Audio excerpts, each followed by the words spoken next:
Buenas tardes a todos. Muchas gracias por asistir. Muchas gracias, María José, por esta cálida y merecida presentación. Lo del FEDER es absolutamente cierto. Lo que unió el FEDER no se va a separar en la vida. Y bueno, aquí seguimos. Quisiera empezar dando las gracias al Ayuntamiento de Santa Pola pues, por haber tenido a bien invitarme a hablar del Portus Iliquitanus en esta que considero mi casa. Tanto el municipio de Santa Pola como, sobre todo, la arqueología santapolera, la cual considero pues, mi iniciación en la arqueología, y aquí seguimos. Y por supuesto, gracias al Museo del Mar y gracias a María José pues, por seguir contando con nosotros, pues, no solamente para excavaciones, sino para este tipo de actividades, las cuales consideran fundamentales. Porque el patrimonio, si no se divulga, no es nada.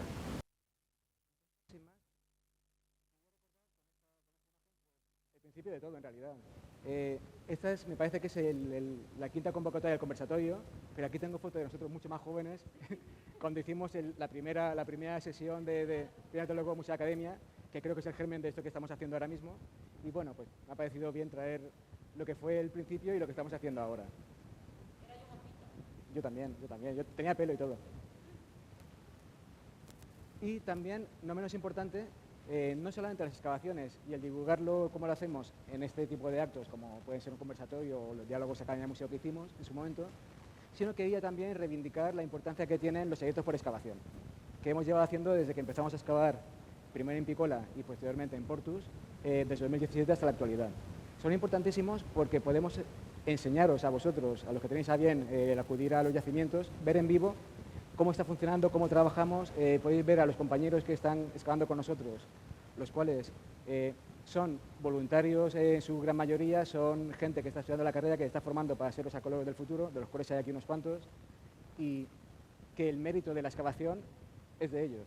Entonces, pues es un reconocimiento que me parece que hay que hacer y es un sitio fabuloso para entender qué se va haciendo año tras año. Porque luego este tipo de actos que hacemos aquí, de juntarnos para contar los resultados, se producen después de un ejercicio de reflexión, de análisis de resultados, de ver qué ha salido en la excavación, pero verlo en vivo tiene otras sensaciones, o sea, es más emocionante, aporta otras cosas. Creo que lo interesante es combinar ambas sensaciones. ¿No? ¿Me habré puesto algo más seguro? No, yo soy no, así no. muy... Vamos a ver si se te escucha mejor ahora. Es una pena, había dicho cosas muy bonitas, entonces... Pero seguimos. Bien. De forma irremediable me toca empezar con la famosa lámina que ponemos siempre de ubicación, que seguro que os ha enseñado todo el mundo, todo lo que ha pasado, la gente que ha pasado por aquí precediéndome habrá puesto una parecida, si no la misma, en la cual mostramos, pues, esto no tiene puntero, así que me vas a permitir que me ponga por qué señalar. Aquí estamos viendo la actual provincia de Alicante con la división territorial de época romana en la que marcamos las ciudades que habían en ese momento.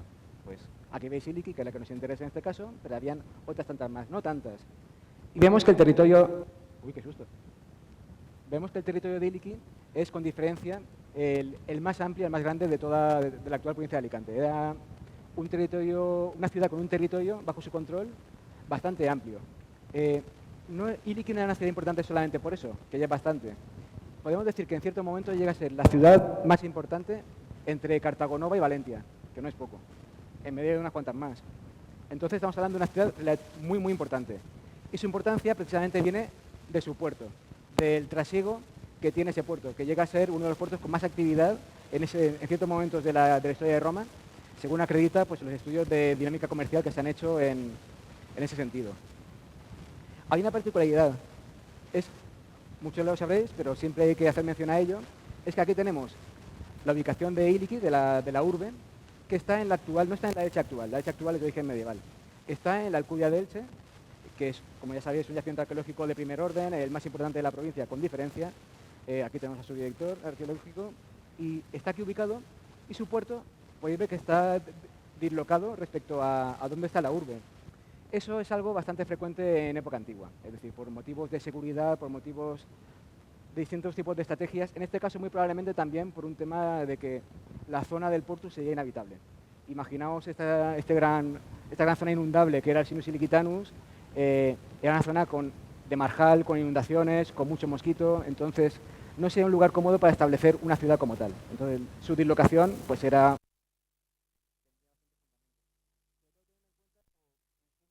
Como se ha visto en las últimas excavaciones ya sabían, pero ahora cada vez más la presencia ibérica en Iliki es una realidad constatada, no solamente circunstancial, sino que ya tenemos evidencias de cosas más serias.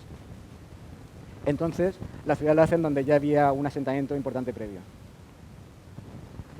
Aquí vemos, bueno, la distancia que hay entre las dos es de 13 kilómetros, lo cual no es poco, pero no sería una cosa tan rara. Por ejemplo, en el mundo antiguo, Atenas y el Pireo, que es su puerto, no están juntos, están separados por una distancia importante. Roma y Ostia Antica también tienen una separación física, o sea, el puerto marítimo de Roma no tiene puerto marítimo, está desplazado respecto a Roma, es frecuente. Pero tenemos que tener en cuenta que aún así, el puerto Siliquitanus no es una ciudad, es un puerto dislocado de la urbe, es decir, es una zona urbana que pertenece a Iliki, pero no es una ciudad en sí misma, sino que es una parte de la ciudad segregada de la ciudad. ¿Por qué es importante decir esto? Porque nos encontramos con dos tipos de infraestructuras portuarias. Unas que sí que están dentro de la propia ciudad, o que son parte de la misma ciudad, como puede ocurrir, por ejemplo, con Cartagonova, con Tárraco, que es cierto que los puertos, en estos casos, están un poco separados de lo que es el centro urbano, por pura lógica, pero sí que están dentro de la ciudad. Sin embargo, hay otros casos, como es el caso de Iliki, de Puerto Siliquitanus, o de Saguntum, o de otras tantas, Magna en el norte de África, y otras muchas más, donde la separación física es más grande. ¿Por qué es importante esto? ¿Por qué es importante esto? Es importante por un motivo. Porque ¿qué tipo de infraestructuras pensáis que vamos a encontrar en un puerto que tenga las características del de Iliki o el de Saguntum? Dado que la urbe está dislocada uno respecto a otro, toda la dotación urbana, es decir, edificios públicos, zonas de representación, zonas de hábitat y de vivienda, estarán en la urbe, no tienen que estar en el puerto. Sin embargo, en casos como Cartagonova, como Tárraco, esa separación no existe, están juntos. Dicho esto, entendemos que lo que vamos a mostrar en el puerto Siliquitanus, en principio, cabría esperar que lo que encontrásemos no son tanto edificios de representación, no son tanto zonas relacionadas con lo que uno espera encontrar en una ciudad, porque la ciudad está aparte. Esperamos encontrar zonas de producción y almacenes. Sin embargo, no es exactamente eso lo que tenemos, o no solamente tenemos eso. Esta imagen también es una imagen que solemos colocar siempre, eso ya la conocéis, marca la línea de costa que había en época romana. Hay una diferencia respecto a la actual de unos medio kilómetro aproximadamente, y nos indica que el puerto Siliquitanus estaría ubicado en esta zona de aquí, una franja que ahora veremos mejor, y que ya se conocía en su momento, ya a partir de excavaciones, se pensaba que habían varios puntos que podían corresponder al puerto romano. Se conocía Picola, se conocía Plaza de los Aljibes, y se pensaba que alguno de ellos correspondería al puerto. Sin embargo, se sospechaba que podía haber una unidad física entre todo ello, para generar, en vez de yacimientos separados, que todo fuese un único gran yacimiento. Entonces, en 2017, en colaboración con la colaboración del equipo de la Estado de Lagostena y su equipo de prospección geofísica, hicimos una lectura del suelo, de todo el espacio que había entre los yacimientos más conocidos, es decir, sobre todo en el Mercadillo de Piguetes, y lo que encontramos fue lo que ya sabéis también, porque se ha presentado aquí en numerosas ocasiones, es que toda esta zona comprendida entre los dos yacimientos más significativos expuestos que se conocían en Santa Pola, también está llena de restos arqueológicos romanos. Es decir, que el puerto Siliquitanus iba desde Picola hasta el Parque del Palmeral. Estamos hablando de una superficie muy considerable, un puerto importante. ¿Y qué tenemos aquí en esta vista aérea llena de colorines?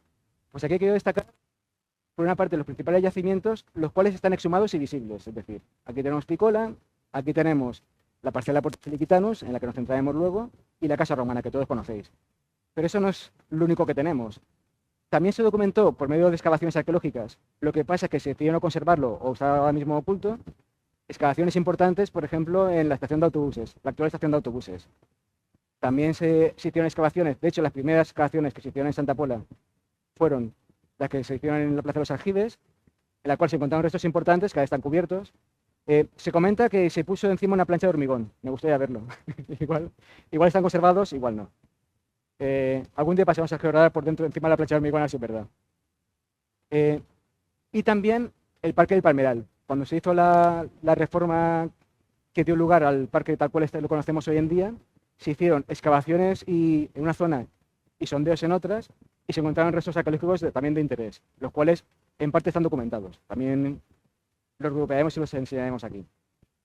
Y luego, por supuesto, marcado en azul, toda la zona corresponde a lo que hemos detectado a través de intervenciones no invasivas, es decir, por prospecciones geofísicas con georradar, principalmente en el Mercadillo de Viguetes, pero también en esta parcela de olivos que hay entre Picola y el cementerio, también en diversas calles que forman parte del viario que conectan entre sí los yacimientos, esta de aquí también. De hecho, toda esa zona nos llevó a cuando se propuso el área de protección del BIC de la Picola, pues incluir toda la zona en la que sabíamos fehacientemente que habían restos arqueológicos de importancia.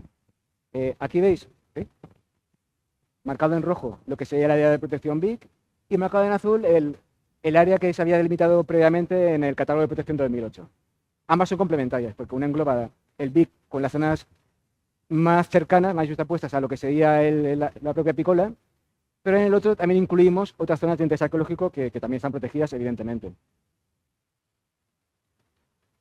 No voy a hablar de Picola, porque ya se ha hablado, pero creo que es interesante, ya que lo que estamos haciendo es mostrar que este tipo de puertos tienen que tener almacenes, pero no solo almacenes, ir yacimiento por yacimiento, ítem por ítem, desvelando cuáles de ellos tienen elementos singulares más allá de lo que cabe esperar en un puerto, como puede ser pues, instalaciones productivas o zonas de almacenaje. Pues en el caso de Picola, paradójicamente, en época romana no tenemos ningún elemento singular de esas características. El elemento singular sería de época ibérica, es una cosa precedente, que es el famoso fortín ibérico que todos conocéis. Y en época romana lo que tenemos básicamente son zonas productivas, almacenes y una gran cetárea que todos conocéis también. Entonces seguimos, por lo tanto, de momento, faltan zonas por excavar, pensando que esa zona es una zona de expansión del puerto en un momento dado, que lo que hacen es acumular zonas productivas que ya no cabían en la parte central del puerto. A partir de cierto momento se expanden a esa dirección. Pero también encontramos, incluso a partir de evidencias que hemos capturado con georradar, hemos podido identificar también algunos elementos singulares de interés. En este caso, relacionados con actividades productivas y almacenaje en la zona del Mercadillo de Viguetes, conocida a través de prospección, bueno, no solo. En estas imágenes, veis, esta es la lectura del georradar. ¿Veis que aquí marca una especie de cuadrados en blanco y demás? Eso quiere decir que el georradar funciona muy bien, porque lo que aquí leyó fueron sondeos arqueológicos que se hicieron en los años 90. Esos sondeos corresponden a una excavación que se hizo para ver si había restos arqueológicos en esa zona, para valorar si era posible construir allí el Centro de las Ciencias, que al final no se llegó a hacer. Centro de las Artes, perdón, que no se llegó a construir nunca. Pero se descubrió que efectivamente habían restos de interés. De hecho, esto que veis aquí, que se aprecia dos estructuras de forma cuadrangular, corresponden a dos balsas gemelas de una cetárea, de una fábrica de salazones, donde dentro se encontraron restos de garum y que están datadas en el siglo IV. Eso lo sabemos por arqueología porque se hicieron sondeos y demás, y que luego ha sido refrendado por las prospecciones geofísicas. Pero también, simplemente con prospecciones geofísicas, hemos podido ver en esta trama que veis aquí, muy compleja de rayas rojas respecto con fondo negro y demás, este tipo de rayas rojas que marca el georradar lo que indican son diferencias de resistividad. Cuando van lanzando la onda rebota y va marcando qué es lo que encuentra que resalta respecto al suelo. Cuando esas marcas presentan líneas rectas, son antrópicas, son de origen humano necesariamente. Y en este caso encima es aún más curioso porque lo que está marcando esta retícula que veis aquí que hay como 4 ventanitas, 4 cuadrados, esto corresponde a otra base de salazones al 100%. ¿Qué quiere decir? Que en esta zona del Mercadillo de Viguetes tenemos seguro otra factoría de salazones sin excavar y sin descubrir. Pero sabemos que además está íntegra. Aquí podéis ver el edificio completo. Entonces, algún día pues podría ser parte, de hecho en el plan director está contemplado que algún día pues se puede intervenir en esa zona, a muchos años vista, para intentar recuperarlo. No es una cosa urgente porque evidentemente está protegido por el asfalto, por lo tanto no hay ninguna amenaza sobre él, pero es interesante saber que está, porque si no lo conocemos no lo podemos proteger. Ahora sabemos que está, pues se protege. Pero que sepamos que esa zona es una zona llena de este tipo de espacios. Hay más cosas, sin embargo, en este Mercadillo de Viguetes, más cosas identificadas. Todos conocéis también el antiguo edificio de la Cruz Roja, en el cual ya sabía que en su interior pues, estaba encapsulado un aljibe de época moderna, enorme. Yo lo vi en su momento, nos colamos en el edificio de la Cruz Roja para ver el aljibe, qué bonito, ahí se habrá que recuperarlo. Y se hizo cuando se derrumbó el edificio, y para sorpresa de todos, en ese proceso de excavación se descubrió que el aljibe estaba construido sobre una cisterna romana. enorme. Aquí podéis ver el fondo de la cisterna, es un estado de conservación perfecto. Las mismas, efectivamente, sí. Es interesante porque además la orientación que lleva es igual que la que lleva la de Piccola, por lo tanto muy probablemente sean contemporáneas. Y el módulo también.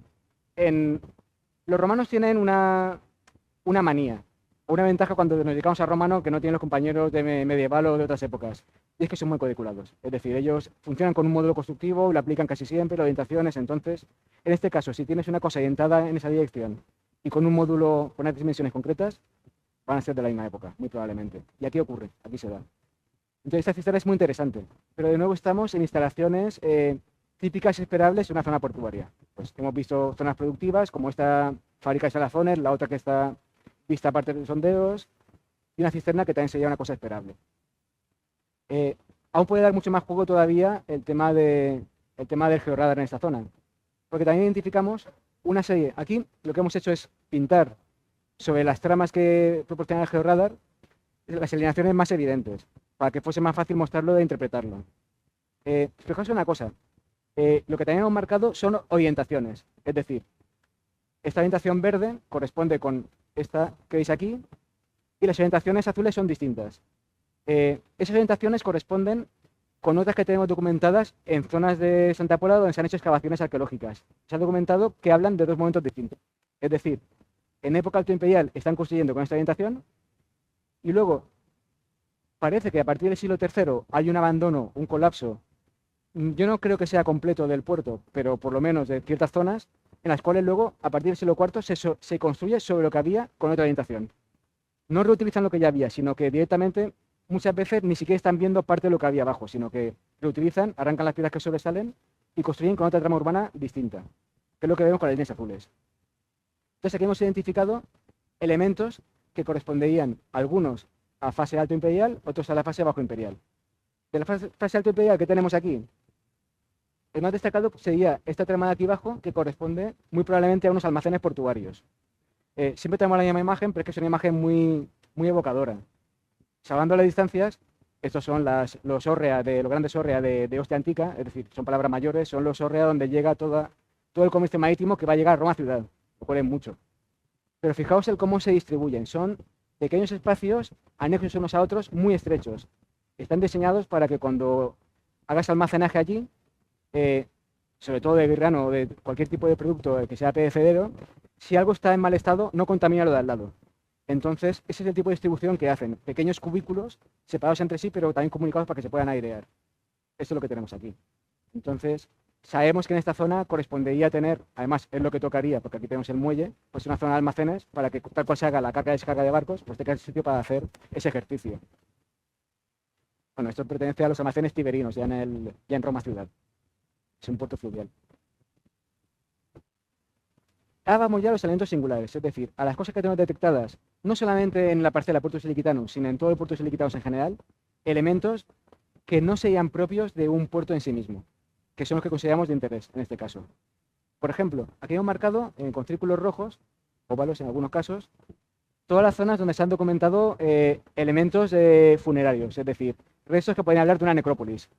Si os fijáis, hay una tendencia a marcarlos todos en este sector superior de lo que sea el Puerto Siliquitanus, salvo este, pero este es una reutilización, por lo tanto, no estropea el mensaje ni el discurso. Si vamos uno por uno, aquí tenemos la necrópolis o los enterramientos que se documentaron en su momento y todavía siguen documentándose en Piccola. De hecho, sabemos que hay parte de la necrópolis todavía sin excavar. Sería una zona interesante para intervenir. De hecho, está prevista en el plan director que si se llega a ejecutar nuevas excavaciones, esa zona se termina de excavar. Siguen habiendo tumbas por excavar allí. La zona de la actual estación de autobuses, donde sabemos cuando se excavó, se encontraron aproximadamente una decena de tumbas que correspondían a un grupo, parece interpretado como un grupo familiar, pero eran tumbas con ajuares interesantes. Y aquí en esta zona es el actual edificio de Mercadona, que cuando se hizo la obra se encontraron tumbas de otra cronología porque estaban con cubiertas a la capuchina, es decir, con tejas marcando lo que sería la cubierta de la tumba. A mi parecer, lo que está marcando es un eje que sería lo lógico en época romana, que es en uno de los ejes principales de la ciudad, o el que es simple de acceso a la ciudad, en este caso al puerto, vas enterrando a la gente. En este caso, lo que tenemos es una reutilización de un elemento funerario, que luego explicaremos. Aquí, pues, estas imágenes ya las conocéis, creo que las conocéis todos, si no las traigo aquí porque son bastante impresionantes. Estas son dos de las sepulturas que aparecieron en Picola. Ahí se han llegado a exhumar, por parte de nuestra, 6 individuos, aunque anteriormente se han encontrado otros 2 o 3 más. Y luego, en la última campaña que hicimos, en 2018, encontramos otro individuo más, en una fosa simple, sin ningún tipo de cubierta.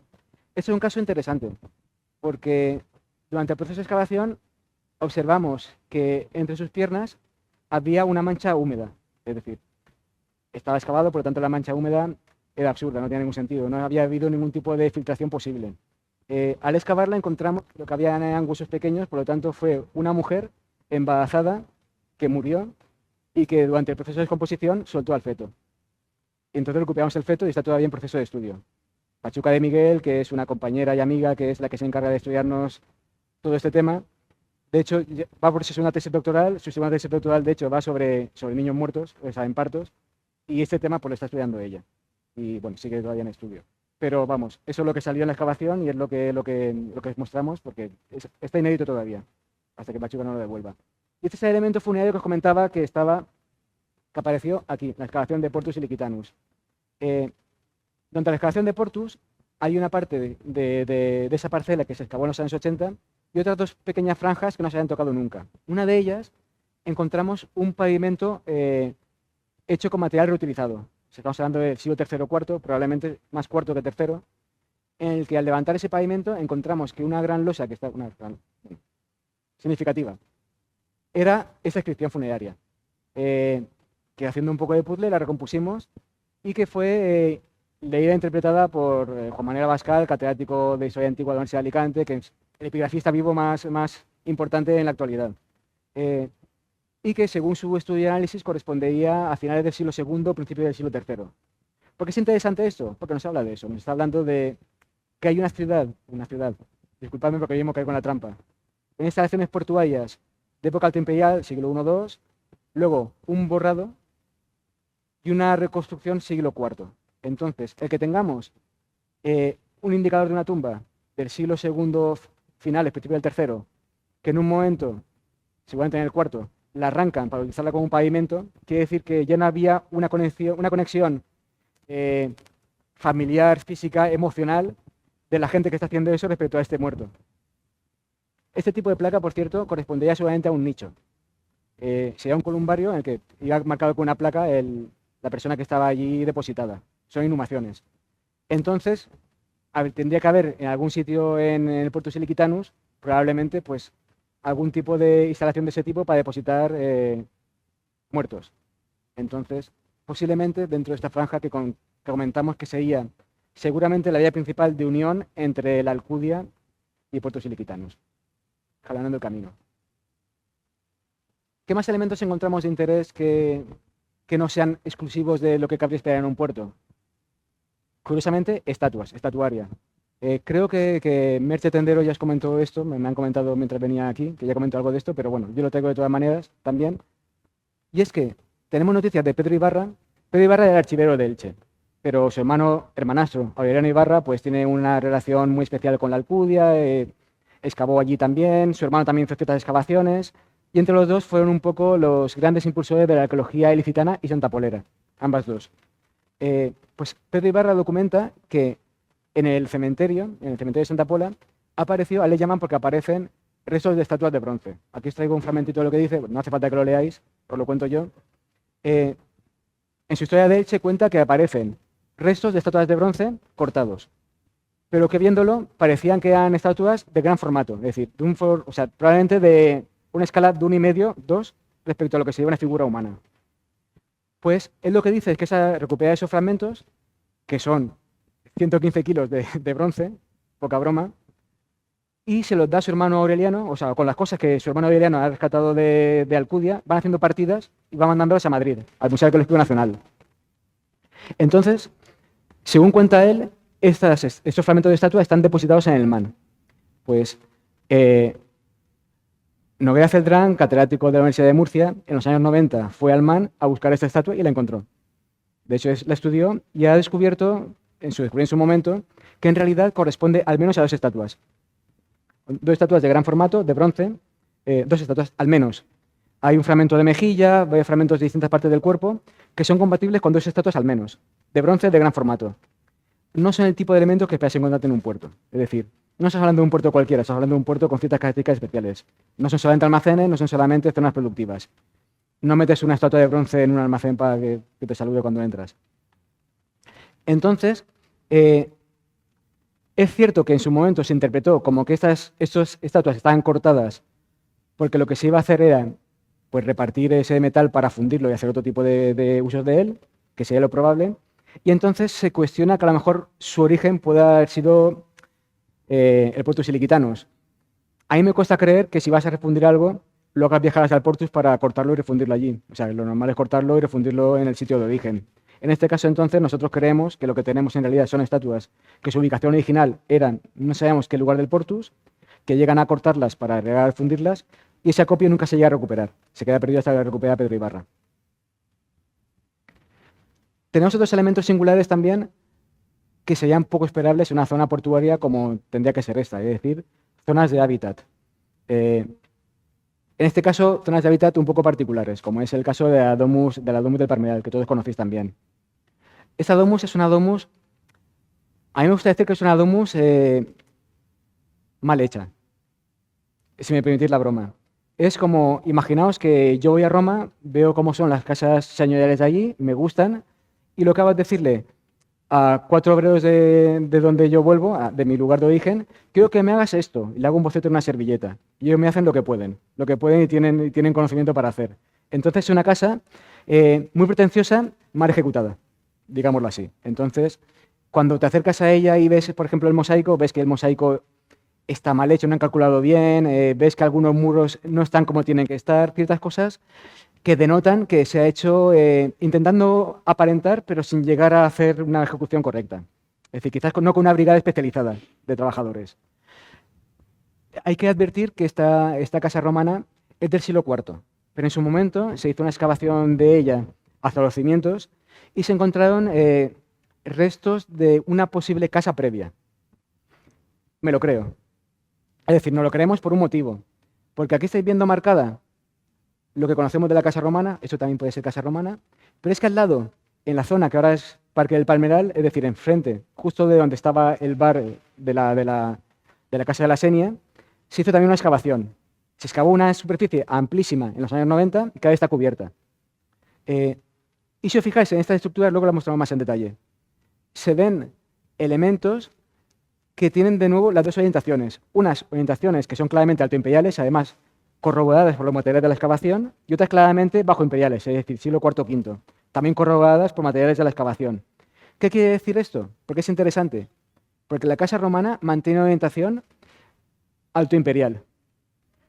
¿Qué indicaría eso? Que había construcción allí ya en época altoimperial y cuando hacen la casa del siglo IV o V no pueden cambiar la orientación porque tienen otras cosas que lo impiden. Entonces mantienen la orientación de alguna estructura previa. Entonces es muy probable que la casa ya existiese y lo que hacen es hacer una casa encima de la casa. Entonces cobra sentido lo que se proponía al excavar los cimientos. Como ya sabéis, la casa romana fue excavada de forma intermitente, no se excavó todo del tirón, sino en varias campañas, muchas veces separadas por distintos espacios de tiempo, y la última que se hizo fue en el marco del proyecto FEDER, y en ella excavamos esta zona absidada, un oecus, en el cual salió pues, el mosaico que todos conocéis. Aquí mostramos. Me gusta traer esta foto porque es que es muy bonita, entonces siempre la traigo si puedo. Y, como ya sabéis, en la excavación de esta sala, no solamente encontramos el mosaico, el mejor conservado que tenemos en toda Santa Pola, sino que además las paredes, concretamente la decoración de las paredes, la decoración pictórica, los estucos, estaban caídos sobre el pavimento. Entonces podían ser recuperados y haciendo puzzle, haciendo su reconstrucción, junto con los que ya se conocían de excavaciones previas del resto de estancias de la Casa Romana, hemos podido aventurar cuál sería probablemente la decoración y el aparato decorativo que tenía esta casa en el momento en que estaba en uso. Adelanto, aquí no te doy la imagen y tal, que estamos en proceso de estudio de esto y de su publicación. Hemos encontrado el paralelo a este tipo de elementos. Veis que son muy curiosos porque en realidad es como una especie de triángulo arriba con una decoración como geométrica. Pues el paralelo, hemos encontrado una casa del Quelio en Roma, en la cual lo que hacen son frontones de casas, en realidad. Los más complejos se está mostrando pues, un frontón de una casa con directamente escenas dentro, y los más esquemáticos, simplemente pues, este tipo de trapecio sin más. Pero están representando lo mismo. Entonces es el paralelo que estamos tirando. Vamos a la otra parte. La parte del Parque del Parmeal que no está visible, que también se excavó. Es una zona interesantísima porque está muy bien conservada. Fijaos que dado que la intención era documentar y no consolidar, aquí no se intervino. Ese es el estado en el que se encontraron los restos, o sea, un estado de conservación excelente. Aquí veis un umbral de una estancia, aquí está el lado se conserva otro umbral, aquí hay un patio que tiene dos improntas de estructuras que estaban ancladas allí. ¿Cuál es el problema de esto? Son varios. Primero, dado que nunca se llegó a excavar la conexión entre la casa romana y ese espacio, no sabemos qué es. Es decir, puede ser parte de la casa romana que en realidad la casa no sea una casa, sino que sea más una villa con actividad productiva y eso sea parte de esa zona. Podría serlo. No hay posibilidad de saberlo si no lo conectamos. Pensad que, claro, vuelvo atrás. La casa romana se ha interpretado como una domus, es decir, solamente una zona de hábitat. En época romana existe ese formato, pues una casa donde vives, pero otro formato, que es el formato villa, que además de vivir, es un espacio de producción, en el que tú también pues, tienes tus medios para producir cualquier tipo de actividad, sobre todo agrícolas, de transformación. En este caso puede ser, pues, están produciendo aceite, vino, o están haciendo cualquier tipo de actividad relacionada con el mar. No lo sabemos ni lo sabremos, pero aquí podemos tener dos posibilidades. El que todo eso sea parte del mismo conjunto de la casa, por lo tanto tengamos una casa muy importante, o que no sea parte de la casa, que la casa sea simplemente lo que estamos viendo, que por cierto no tiene mucho sentido porque no conocemos la entrada y esta entrada es un poco rara, entonces siempre nos ha parecido extraño. Pero otra parte puede ser que tengamos aquí más parte del Portus, una parte de instalaciones urbanas que no se conocen y que pertenecen a otro tipo de elementos. Una plaza, una serie de estancias relacionadas, abiertas a la plaza. Es para plantear, fijaos aquí, que tenemos unas figuras humanas, la escala de la excavación que se abrió. Aquí sería interesantísimo, quizás ya lo veíamos para un futurible, te estoy haciendo guiños, el pasar por aquí un georradar para ver cómo se conserva. Porque no sabemos si se conserva siquiera. Entonces, esta parte, aquí hay jardineras ahora mismo, entonces lo más normal es que esté conservado. Y juegos infantiles.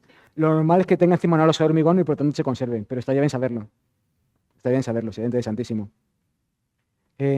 Esta zona que marco aquí es otra zona singular del parque, porque aquí no se excavó. La parte del parque que fue excavada por excavación arqueológica de intervención en campo fue hecho porque se iba a hacer la zona de la Casa de la Senia. Entonces fue la zona y la zona esa del parque. Esta otra zona se decidió actuar por sondeos arqueológicos, en los cuales no hay información estratigráfica sobre lo que se encontró allí, pero sí que aparecieron piezas un poco reveladoras, como es el caso de la famosa ara de Venus. Es decir, es un altar dedicado a Venus. Interpretaciones. Uf. Se ha dicho que podía ser, claro, aquí se está tirando mano de que como hay una casa al lado, pues dicen, pues, dado que no tiene dedicante, puede ser de un particular que la tiene en su casa. No hace falta que ponga su nombre porque él ya sabe quién es él. Puede ser ese caso o puede que tengamos otro tipo de edificios o instalaciones en esa zona del parque que no conocemos y que siguen ignotas porque no ha habido forma de acceder a ellas. En cualquier caso, a mí me parece, dado el nivel y la calidad de los trabajos de la casa romana, eso me parece demasiado bueno. Me parece demasiado bueno. Sobre todo si vemos los mosaicos, vemos tal, esto no cuadra mucho. Es como un trabajo demasiado bien hecho. Es un trabajo de que tú has pagado, aquí te has gastado dinero. Entonces, puede estar relacionado con otra domus que estuviese al lado, que sí que tuviese alguien con un personaje con más dinero. Otro tipo de edificio que requiera pues un altar. También podría ser. El caso, me estáis perdonando que en realidad estamos hablando de cosas singulares de Portus y estoy trayendo más dudas que certezas. Pero la arqueología muchas veces es así, si no casi siempre.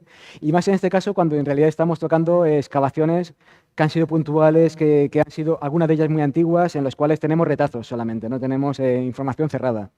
Pero con todas ellas sí que vamos más o menos construyendo el puzzle, construyendo el mosaico de qué pudo haber o hasta dónde podemos esperar encontrar cosas, distintas almacenes y distintas zonas productivas en el Portus.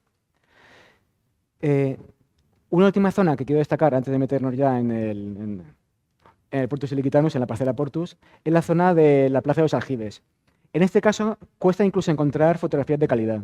¿Eso lo excavó en su momento? Bueno, lo excavó González Prats, que fue profesor de la Universidad de Alicante, cuando él todavía era muy joven, años 80. La primera excavación que se hizo de forma sistemática en Santa Pola, con unos resultados espectaculares, encontraron almacenes, zonas productivas, hornos y demás, pero siempre me ha llamado la atención eso de aquí, porque eso de aquí se interpretó como una cisterna, es una cisterna. De hecho, se hizo una obra urbana coincidiendo con el FEDER, en la cual se estaba haciendo una cometida de gas, creo recordar que era, en la avenida Portus. Y al abrirlo, nos avisaron de que habían encontrado restos romanos. Decían, hombre, es imposible, sabemos que aquí no hay. Sí que lo sabía. El tema está en que encontraron la continuidad de esta cisterna, por lo tanto pudimos ver la cisterna físicamente, estaba allí, o sea que eso es verdad que estaba. Esta cisterna llama la atención por sus dimensiones, no la sabemos completamente porque aquí hay una parte, aquí está otra parte, pero no sabemos exactamente dónde casan, entonces puede haber un tramo más largo que no se ha terminado de... Pero sabemos que es una cisterna bastante grande. Tiene una particularidad, esto que veis aquí son bases de pilastra, es decir, es una cisterna porticada. Una cisterna para acumular líquido, agua, con un uso funcional, primero, no es tan estrecha y segundo, no está porticada. O sea, no te hace falta poner columnitas para que quede más bonita. Le pones una cubierta de madera normalmente para acceder tal cual y ya está. Entonces estamos hablando de un elemento singular, no interpretado todavía y que a mí me obsesiona desde hace un tiempo. Porque encima está muy cerca de Portus, donde tenemos otro tipo de elementos que también son bastante peculiares. Como os digo, son retazos de elementos singulares que tenemos repartidos por todo el puerto, que yo creo que vienen a indicar que es un puerto importante, que a pesar de tener pues todo el núcleo urbano en Iliki, por supuesto, pues aquí tendrían que haber algún otro tipo de instalaciones que van más allá de lo que sería lo necesario para hacer las funciones de puerto en sí mismas.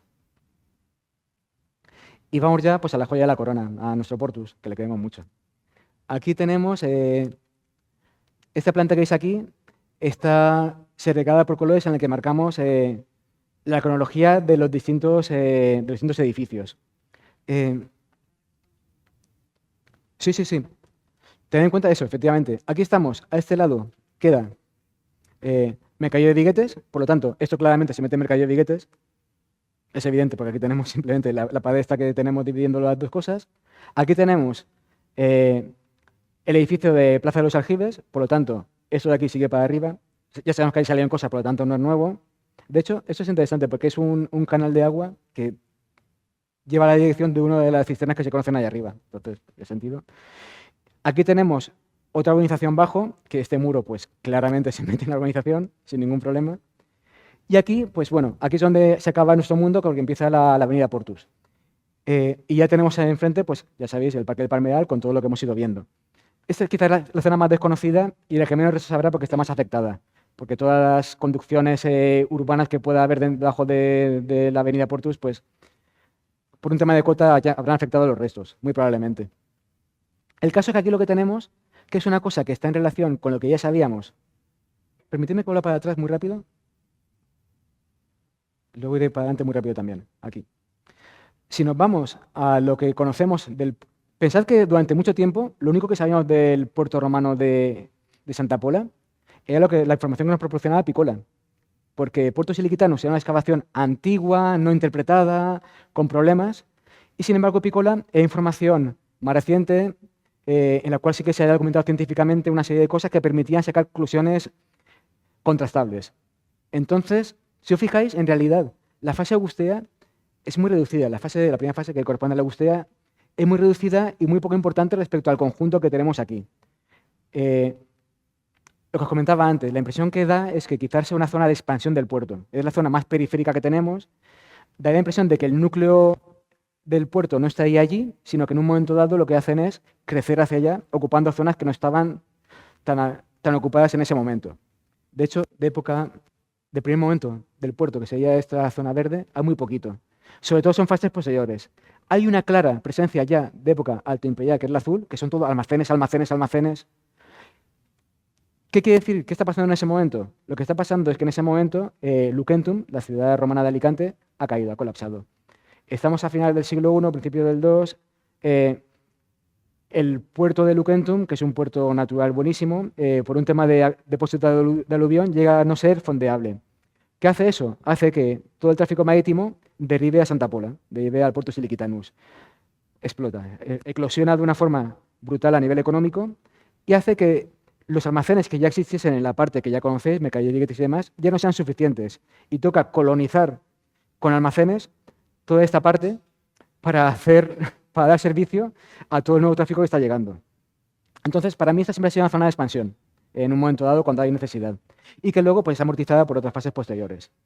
Pero si os fijáis, yo venía a sacar esto porque, bueno, aquí ocurre lo mismo. Aquí estructuras, es cierto que aquí no se ha excavado, por lo tanto tampoco ajustar cronología es muy complicado. Pero sí que hemos excavado en Puerto Siliquitanus, sí que se ha excavado en otras zonas, y parece que de época fundacional del puerto, es decir, de época augustea, no hay tanta cosa. Quería decir que es un puerto muy modesto, o con instalaciones muy modestas, y que luego ya, efectivamente, como demuestra el tráfico anfórico, a partir de cierto momento de época alto imperial, cuando eclosiona económicamente y empieza a aparecer ese tipo de instalaciones. Si nos vamos nuevamente a la parcela Portus, que es la que vamos a ver, comprobamos que efectivamente se mantiene la misma tónica. Hay muy pocas instalaciones de época augustea y sí que tiene mucha importancia lo que tenemos en época alto imperial y sobre todo ya bajo imperial, siglo IV, cuarto y quinto. Además, fijaos que es muy característico el cambio de orientación. Veis que estas que son posteriores van inclinadas respecto a las otras. Bueno, se observa muy bien. Pues dentro de todo esto, en realidad lo que tenemos son lo que no queremos enseñar. Almacenes, almacenes, zona productiva, prácticamente todo. Salvo este edificio de aquí, que es un edificio bastante singular. Antes de eso, pues para hacer un poco de ejercicio de memoria, para que veáis un poco lo complicado que fue trabajar aquí, esto es lo que teníamos cuando empezamos a arrancar el FEDER. Son las memorias de excavación, que no eran memorias de excavación, eran diarios, diarios manuscritos de lo que don Rafael Azuar, que es una referencia en la arqueología española, fue el arqueólogo que se hizo cargo de estas excavaciones. Extraordinariamente documentadas para la época. Sin embargo, estamos hablando de una época preestratigráfica, prácticamente. Hacían capas artificiales. Está muy bien documentado para lo que se hacía en ese momento, pero muy confuso. Muy confuso a la hora de analizarlo y sobre todo de entender qué se había encontrado en cada zona. Nosotros encontramos esta zona consolidada y demás, excavada y consolidada, pero cuando empezamos a desarrollar el proyecto FEDER, decidimos que, aparte de recuperar toda esta zona que ya se conocía, queríamos también intervenir en zonas que no se habían excavado, como era esta franja de aquí, que fue donde apareció esa cubierta de nicho que os he mostrado antes, esta franja de aquí tampoco se conocía, y esta zona de aquí, que es la que me interesa mostrar ahora. Bueno, aquí veis los resultados de cómo están en la actualidad el puerto Siliquitanus, con todos los renders en gran formato mostrando la continuidad de las calles hacia el mar.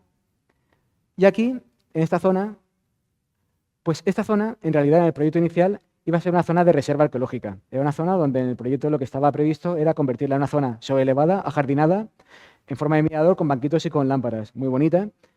Pero al ir a prepararla y hacer aquí un perfil arqueológico para marcar dónde estaba ese salto y la diferencia entre la zona arqueológica y la zona de reserva, encontramos pues, el mejor muro que habíamos encontrado hasta el momento en toda Santa Pola. Un muro de mampostería, perfectamente trabajado con tierra, lo cual es curioso, pero que se prolongaba durante varios metros, era un muro bien conservado. Entonces, fue imposible no resistirnos, después de debatir mucho, excavarlo, y esto fue lo que encontramos. Aquí ves un momento muy inicial de la excavación de este edificio. Claro, en el momento en que encontramos este ángulo, vimos que teníamos el muro y abrimos, fue una auténtica sorpresa encontrar que teníamos casi en superficie una estructura que luego entendimos que era el pedestal. Un pedestal que estaba coronando el fondo del edificio. Es un edificio singular. Los arqueólogos tenemos muchas palabras para llamar a las cosas que no sabemos cómo llamar. Un edificio singular quiere decir que no es un edificio al que le pueda dar una clasificación rápida. Es decir, no es un almacén, no es una vivienda. Tenemos ideas de qué puede ser, pero sabemos que como mucho es singular. Tiene particularidades que nos llevan a decir que no es un edificio habitual.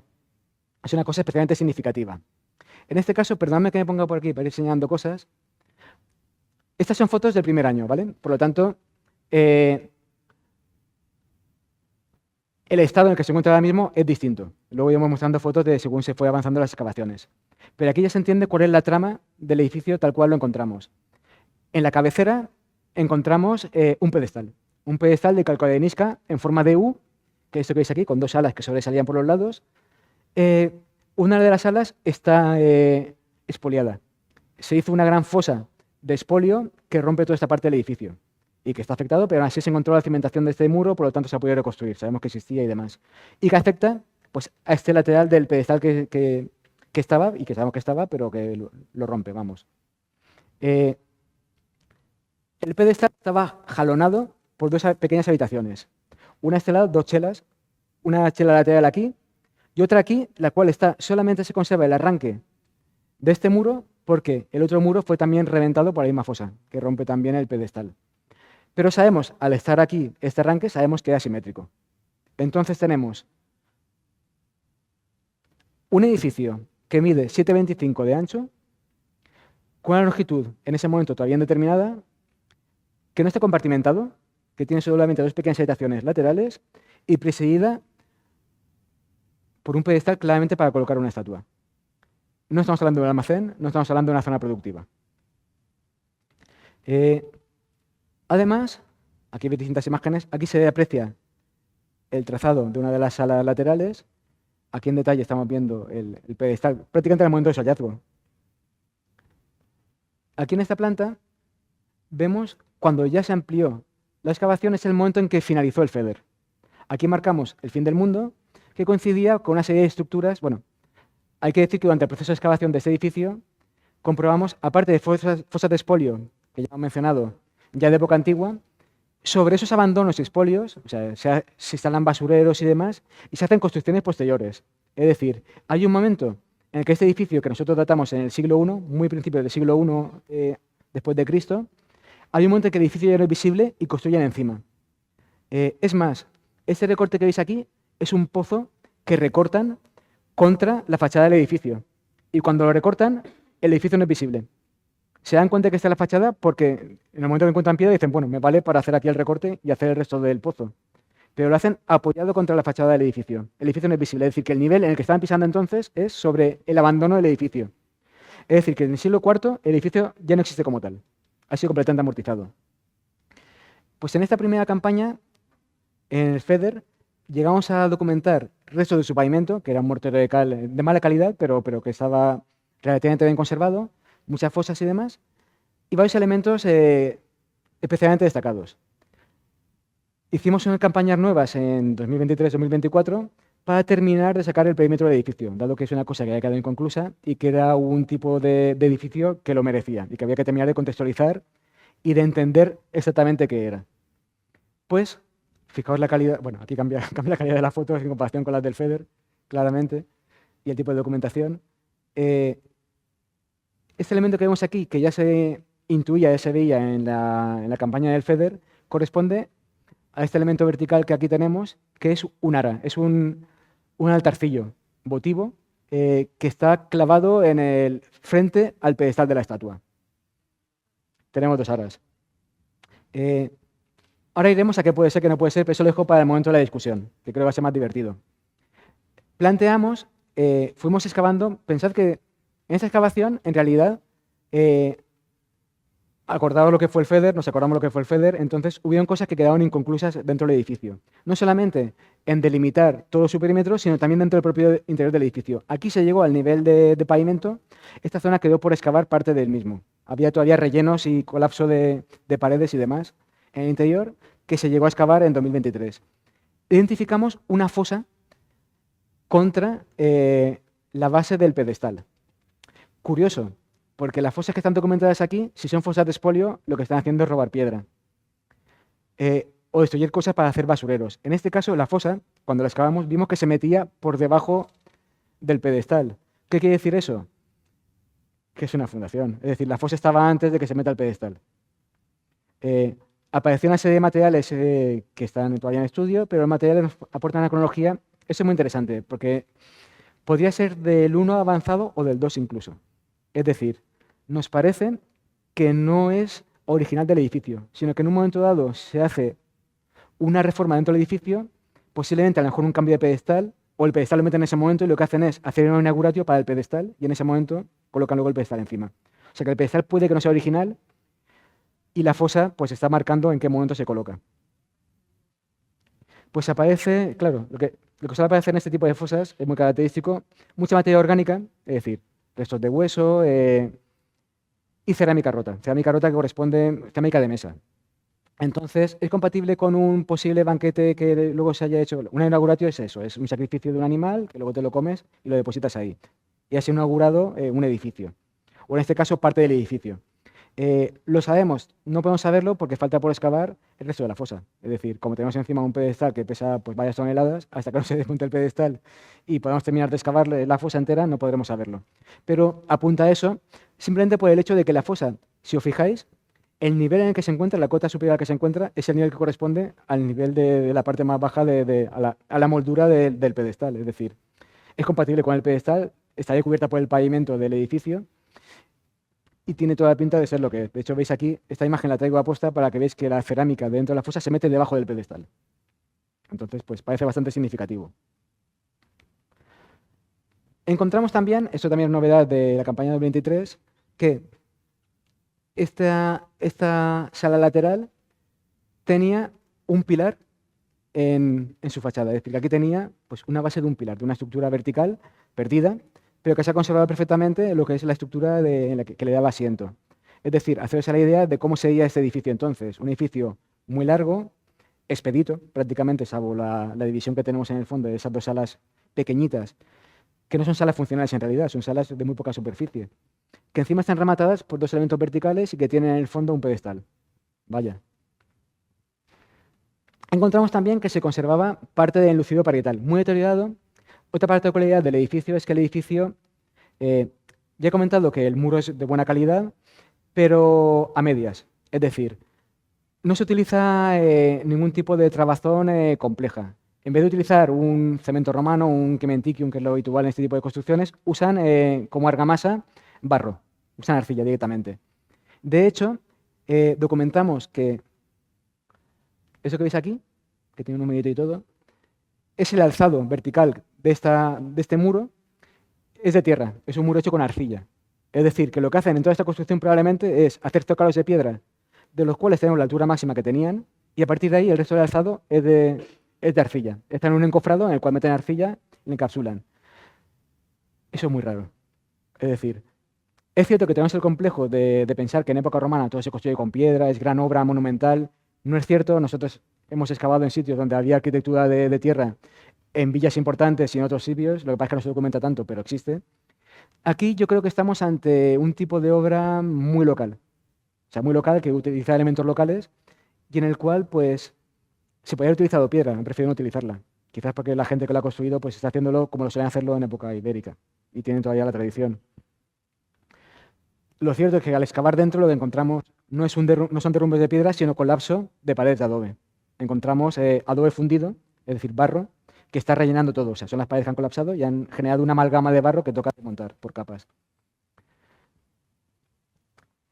Pues ya comentaba antes que esta parte que está desde esta trinchera hasta la zona del pedestal, faltaba llegar hasta el nivel de suelo, que se hizo en la campaña del 23, encontrando restos de suelo, encontrando los restos de enlucido parietal que revestían las paredes de barro y de piedra, que blanco o monocromo, en principio. Hemos recuperado algunos fragmentos que tenían líneas. Lo que pasa es que son líneas simples, no parece que formen ningún tipo de motivo geométrico ni nada, simplemente pues, líneas trazadas. Bueno. Esta otra parte, en la que ya conocíamos, había llegado al nivel de pavimento, era, sin embargo, marcamos un final artificial de la excavación. Faltaba por terminar de excavar esta otra parte para encontrar el perímetro completo.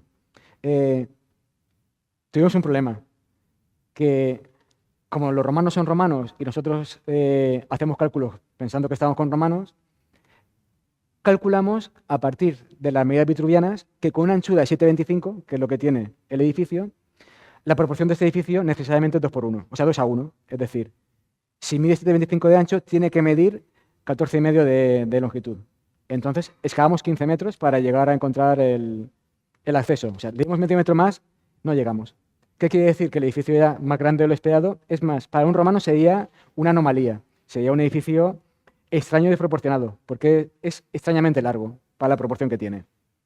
De hecho, esta campaña terminó en falso, porque sí encontramos que los muros continuaban, justo en el perfil que habíamos marcado de dónde terminaba la excavación, pero no aparecía el cierre. Entonces, eso nos llamó a hacer una siguiente campaña, que es la del año pasado, en la cual sí que finalmente encontramos el perímetro. El perímetro completo. Aquí lo muestro.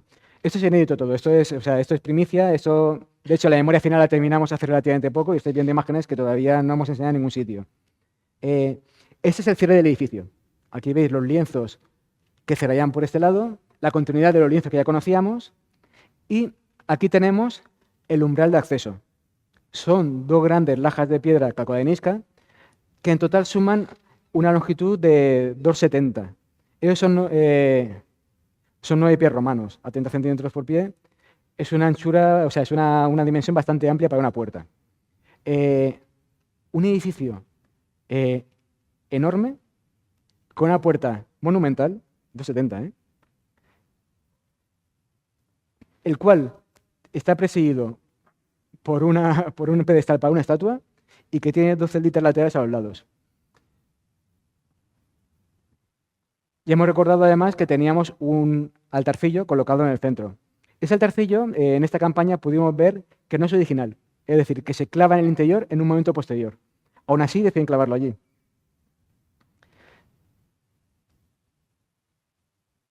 Pero esta es la clave para nosotros de lo que puede aportar a la interpretación del edificio.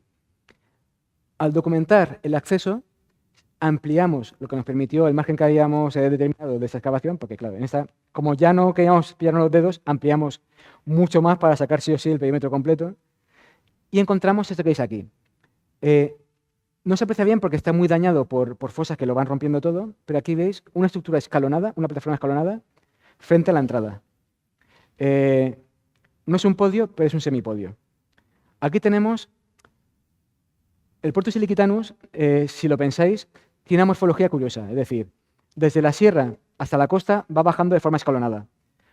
En Portus lo vemos claramente. Si nos vamos a la parcela Portus Iliquitanus, vemos que aquí hay una calle, un cambio de cota, otro cambio de cota, van como escalonando, aterrazando hasta llegar al mar. ¿Qué han hecho aquí?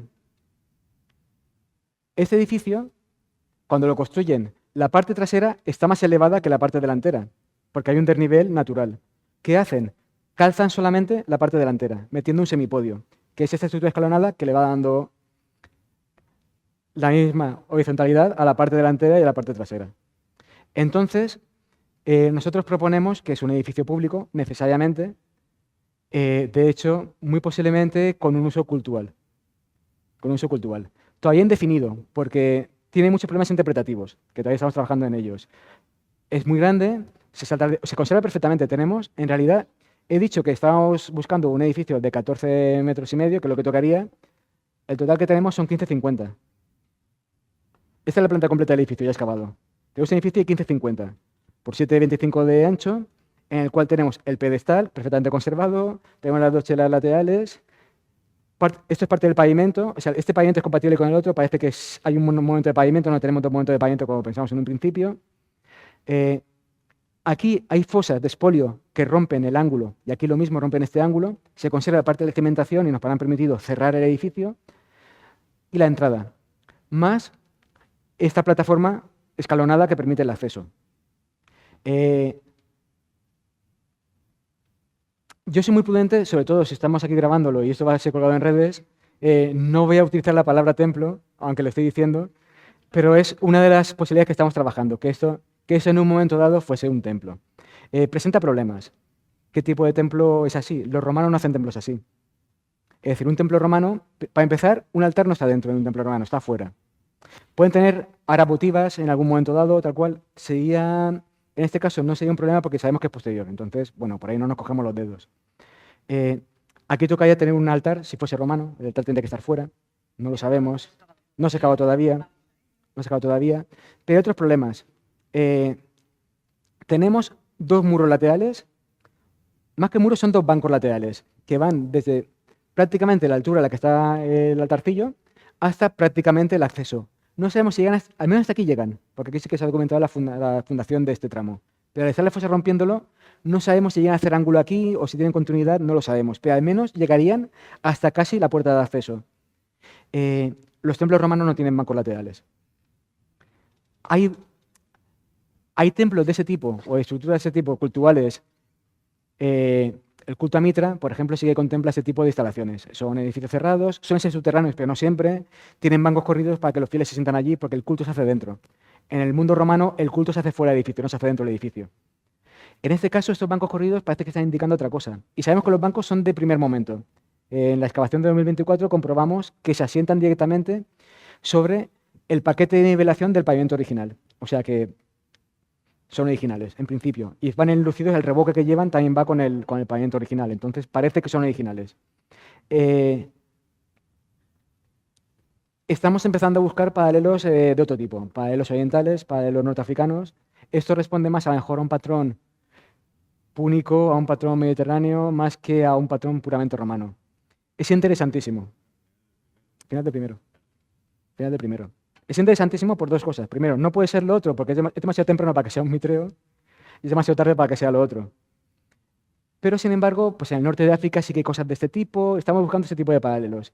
Entonces, el sentido de esta charla es que veáis que aquí tenéis una joya. O sea, aquí en Santa Pola tenéis una auténtica joya, un unicum, que todavía estamos devanándonos los sesos para ver qué puede ser, pero sabemos que claramente es un edificio público importante y singular. Si me permitís de nuevo utilizar el comodín. Esto que he marcado aquí, estas zonas verdes, corresponden al ambicioso proyecto que estamos marcando de intervención arqueológica de los próximos años. ¿Por qué? Porque se ha pedido una cosa necesaria para conservar este edificio, que es la instalación de una cubierta. Presenta problemas la cubierta, varios problemas. Una cubierta necesita anclajes. Tú no puedes poner anclaje dentro del edificio, es una barbaridad. Los anclajes tienen que ser externos.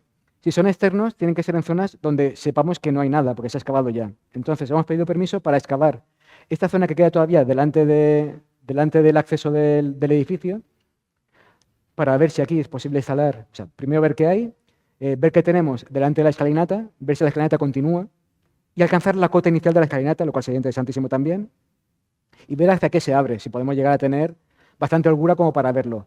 No creo que seamos tan afortunados porque aquí tenemos un margen de 2 metros, en realidad. No creo que sea posible llegar a tanto, pero al menos esperamos llegar a la base del semipodio. En este lateral tenemos un margen un poco más amplio porque vamos a llegar hasta la pasarela actual, la pasarela que está marcando el punto desde el cual se visiona todo el resto del yacimiento desde ahí arriba. Tenemos, creo que es una franja de 2,5 metros, si no me falla la memoria.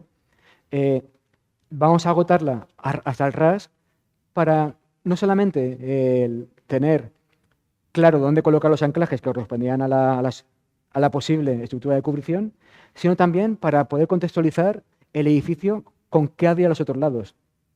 Aquí tenemos un problema, que es que este edificio ya hemos dicho que es de época altoimperial, claramente del siglo I, y sabemos que en el siglo IV no es visible. O sea, las nuevas estructuras humanas lo han colapsado completamente, lo han tapiado, o sea, ya han hecho encima estructuras que lo anulan. En esta parte del yacimiento sabemos que tenemos sobre todo estructuras de almacenes y de vivienda del siglo IV. No sabemos qué hay aquí, ni en época altoimperial ni en época bajoimperial. Entonces sería interesante tener algún tipo de documentación que nos permita pues, poder contextualizar esto con su entorno. Y al mismo tiempo proporcionar zonas de anclaje para la cubierta que venga, que esperemos que venga. Pues nada, muchas gracias y empezamos las preguntas.